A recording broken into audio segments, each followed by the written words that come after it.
Hello everybody and welcome to Forever Rugby on Forever Sports. The secret to Springbok success, question mark. That is what we are talking about today, because today I'm going to be wrapping up what I think has been one of the greatest additions to the South African rugby pipeline and the South African rugby environment. That is the Varsity Cup, and today we're talking about the 2024 Varsity Cup season review.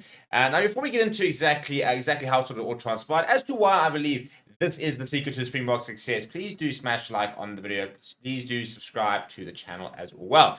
Right, so I was lucky enough to be in Bloemfontein on Monday, where we watched Shimla's stun UCT Ikes with a extra time penalty by Ethan Wenzel after the hoot had gone in sort of the 82nd or 3rd minute.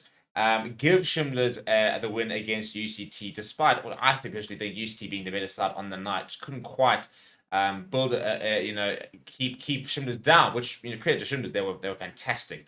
But I sat there watching that final, first Varsity Cup game I've been to in a long time in person, and the quality of rugby is just absolutely incredible. And I think that this tournament has genuinely been one of the biggest additions to South Africa rugby in the past sort of 10 to 15 years.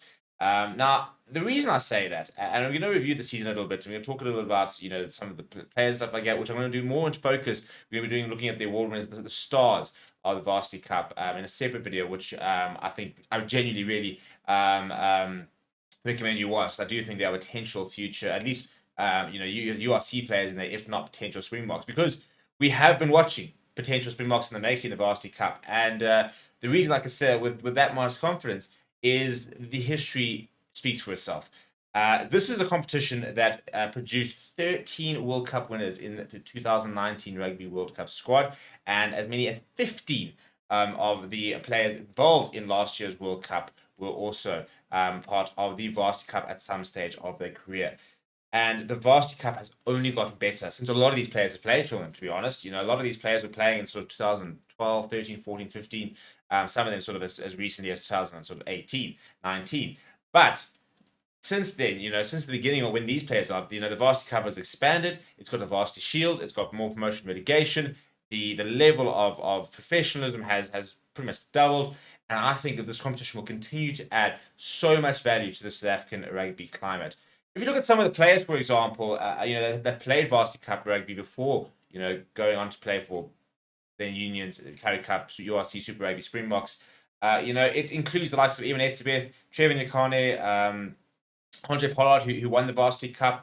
Bongi Manambi was part of TUT, and then Tux won the 2013 Varsity Cup.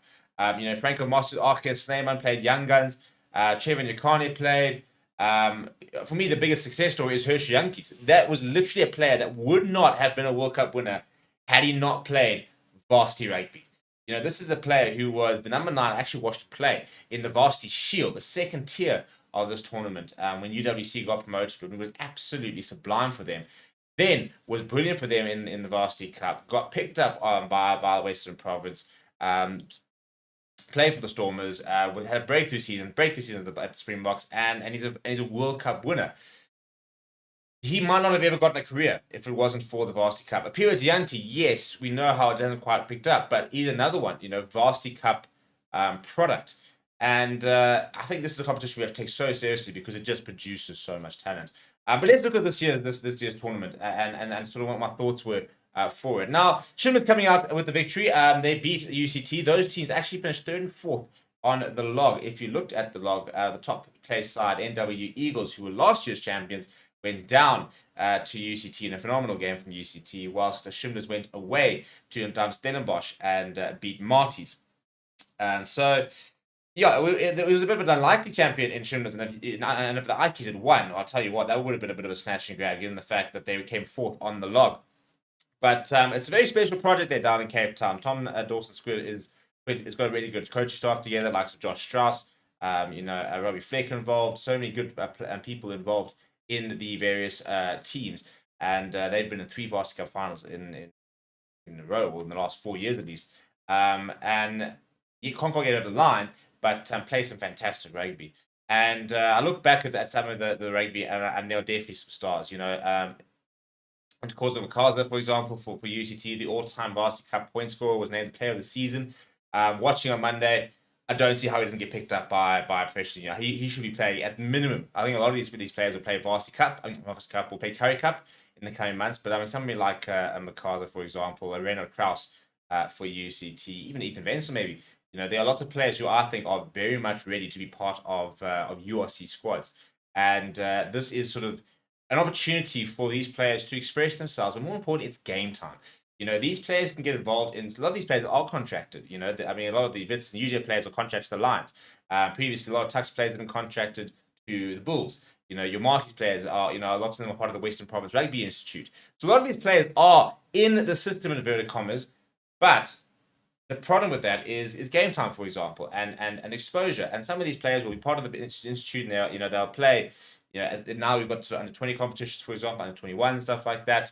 But there's no such thing as bad exposure, and this is what the Varsity Cup does. It thrusts a lot of these young players onto the front lines in inverted commas, and you know, we get to see them on TV every Monday. We get to really sort of build a bond, and we start to see a lot of these players Varsity Cup into SA under 20s, into SPRINGBOKS, and it just puts them on the radar. And if it's putting them on the radar as fans, you can imagine, I mean, from a coaching perspective, the amount of scouts and stuff that would have been across the Varsity Cup, you know, looking at various different players, you know, for example, who might not make the next step up. They could become Varsity Cup legends in their own right, but, you know, there's so many future SPRINGBOKS.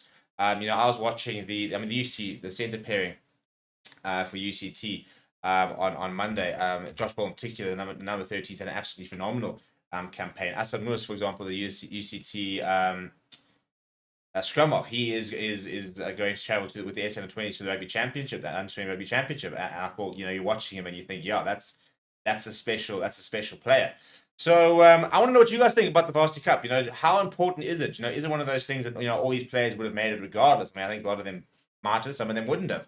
But for me, it's just such an amazing competition where these players get to experience professional environments, get to experience the pressures, and get to experience playing for something bigger than just, oh, you're part of the Lions Academy, for example. Because representing the universities, you can see the tribalism to a certain degree. You know, it's much more. You know, you're representing a lot more when you're representing, you know, 30, 40,000 students as opposed to just being the franchise junior side, for example. But John, let me know what you think of the competition. You know, which players caught your eyes, for example. I mean, do you think that we've seen any players who could be in SPRINGBOKS in the next few years? Let me know if you think so down in the comments below. Please do smash like on the video. Please do subscribe to the channel as well. Thank you very much for watching. My name is Steve. Chat to you soon.